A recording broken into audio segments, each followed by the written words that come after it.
At ngayon nandito na naman tayo para makimarites, makichismis sa kapitbahay natin, Chismosa.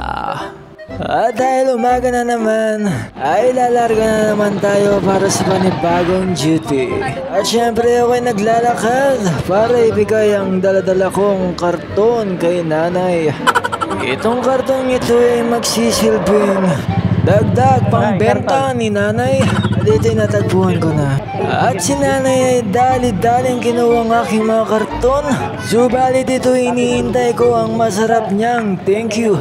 At sinundan ko ito sa panaroonan na lagyan na niya ng mga kariton. At dahil iniintay ko ang matamis niyang thank you, ni wala man pala akong natanggap.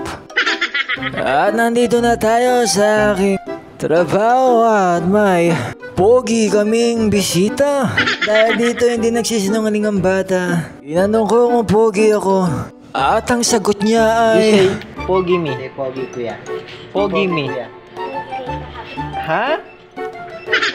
Ha? Very good. Very good.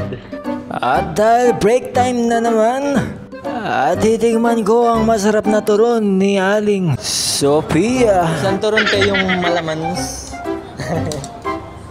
15 yan? 15? Yo. Thank you. Wala pa. Sabi ko malaman hindi kasing payat ko, sus Mariose. Wala naman.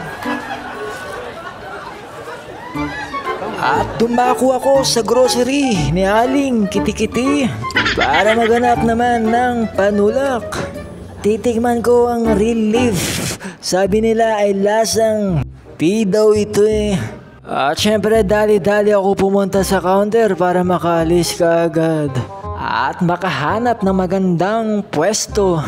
At nandito nga tayo sa gilid ng bangketa, parang ngumuya ng ngumuya. Wow, ang pogi ko talaga, sus Maria Joseph.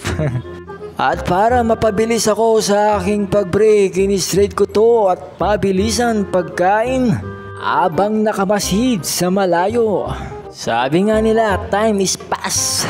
Imbis bagalan, kailangan bilisan.